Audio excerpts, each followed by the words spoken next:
Hello दोस्तों, आज हम देखने वाले हैं क्लास टेंथ में सीबीएसई हो, बिहार बोर्ड हो या कोई स्टेट रिलेटेड टेंथ बोर्ड हो, उसके सारे हम फार्मूला कवर कर रहे हैं। ये रियल नंबर के हैं। जैसे फार्मूला यूक्लिड डिवीजन लेमा हम जैसे पढ़ते थे हिंदी में, भाज इक्वल टू भाजा गुनी भागफल प्लस शेषफल, वही है।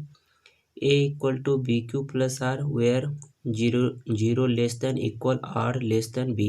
इसका मतलब है कि डिवाइडेंट जो होता है, भाज्य जो होता है, वो division into quotient plus remainder होता है। ये हम लोग जानते हैं। अब आ जाता है दूसरा फार्मूला कि प्रोडक्ट ऑफ टू नंबर्स, जब भी प्रोडक्ट टू नंबर का हो, जैसे ए इंटू बी, तो प्रोडक्ट ऑफ देयर एचसीएफ और एलसीएम का होगा। जैसे हम एचसीएफ का देख सकते हैं और एलसीएम का, यानी एलसीएम और एचसीएफ का जितना प्रोडक्ट से मल्टीप्लाई करेंगे तो दो प्रोडक्ट्स के मल्टीप्लाई के इक्वल्स आ जाएंगे। अब एक आता है LCM equal to product of two numbers, यानी दो नंबर का प्रोडक्ट ए इंटू बी। हम यहाँ पे लिख देते हैं ए इंटू बी, यानी पहला नंबर इंटू दूसरा नंबर, सेकेंड नंबर। तो A into B upon by HCF. यदि एलसीएम पूछेगा तो यहाँ एचसीएफ हो जाएगा, यदि एचसीएफ पूछेगा तो यहाँ एलसीएम हो जाएगा। फर्क यही है। अब देख लेते हैं नेचुरल नंबर। तो नेचुरल नंबर हमारा क्या हो जाएगा, कोई भी एनी नंबर जो काउंटिंग से हो, यानी 1 से शुरू हो और इन्फिनिटी तक जाए, तो उसको हम नेचुरल नंबर बोलते हैं। जैसे 1 2 3 4 5 देख सकते हैं। होल नंबर सिर्फ इंक्लूडिंग हम जीरो कर देते हैं तो होल नंबर हो जाता है। जैसे all counting number together with zero from the collection of whole number. जैसे for example zero, natural number के पहले हम क्या लगा देते हैं, जीरो लगा देते हैं, यानी जीरो इंक्लूड कर देते हैं तो हमारा क्या हो जाता है, होल नंबर बन जाता है। यहाँ देखेंगे integers, all counting number negative of counting number and zero from the collection of all integers. कहने का मतलब है कि जीरो से पहले जितने भी निगेटिव है और बाद में जितने भी पॉजिटिव है तो वो सारे इंटीजर्स कहलाएंगे। जैसे हम जीरो इधर इन्फिनाइट तक हो सकता है, 0 3 -2 -1 और ये जीरो। जीरो यही मीडिएटर है, यानी इसके आगे जितने भी होंगे नेगेटिव और इसके पीछे जितने भी होंगे पॉजिटिव। 1 2 3 4 इन्फिनाइट तक, यहाँ पर भी इन्फिनाइट तक जा सकता है और यहाँ पर भी, यानी अनंत तक जा सकता है।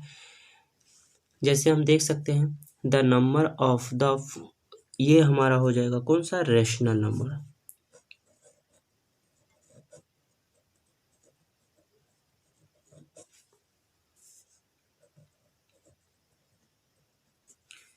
The number of the form p upon by, यानी कोई भी number p upon by q के रूप में, यानी इंटीजर हो और q equal to not zero, यानी डिनोमिनेटर कभी भी जीरो नहीं होना चाहिए, ऐसा नंबर आ जाए तो उसको हम क्या बोलते हैं, रेशनल नंबर बोलते हैं। ये rational number in decimal form. अब रेशनल नंबर को हम जैसे इसको फॉर एग्जांपल ले लेते हैं यहाँ पे, जैसे 1 अपॉन बाई 2 ले सकते हैं, 3 अपॉन बाई 4, ये जितने भी हैं। तो नीचे में क्यू क्या है, यहाँ पे जीरो नहीं है, और क्यू यहाँ पर भी क्या है, जीरो नहीं, यानी जो डिनोमिनेटर है वो जीरो नहीं हो सकता है। अब rational number in decimal form.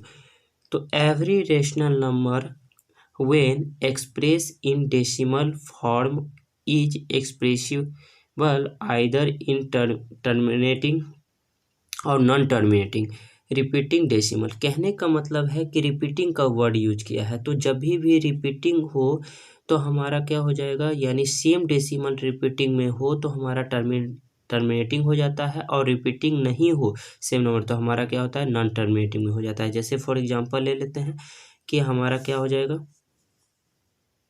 For example ले लेते हैं जैसे 31 अपॉन बाई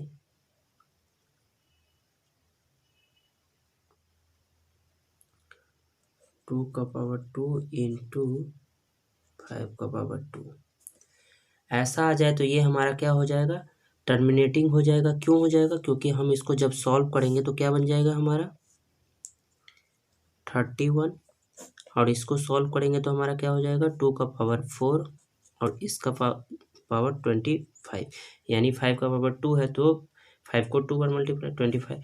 अब यहाँ पर क्या हो जाएगा तो हम देख सकते हैं क्या 31 अपॉइंट बाय क्या हो जाएगा 100, 31 अपॉइंट बाय 25, 25 चौका 25 चौका 100, ठीक है। तो कितना हो जाएगा 0.31। तो ये क्या है टर्मिनेटिंग है। अब यहाँ पर हम दूसरा देख सकते हैं क्या, इसी सेम नंबर में हमारा क्या हो जाएगा 31 अपॉइंट बाय 2 का पावर 2 और 3 का पावर 2।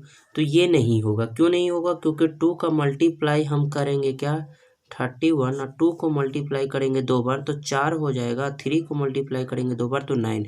और ये हमारा कभी भी जीरो के फॉर्म में नहीं होगा, यानी डेसिमल हमारा रेगुलर फॉर्म में नहीं होगा। और एक जस्ट इसके बाद हम देखने वाले हैं ये इफ़ q इक्वल टू 2 का पावर m और इंटू 5 का power n for some non negative, इसका इंटीजर, इसका मतलब क्या है कि 2 का पावर m यानी और 5 का पावर n, तो पावर्स कुछ भी हो कोई फर्क नहीं पड़ता है, जबकि 2 और 5 को मल्टीप्लाई करेंगे तो 10 आ जाएगा, और जब 10 आ जाएगा तो हम इजीली से क्या कर सकते हैं डेसिमल में हम ला सकते हैं।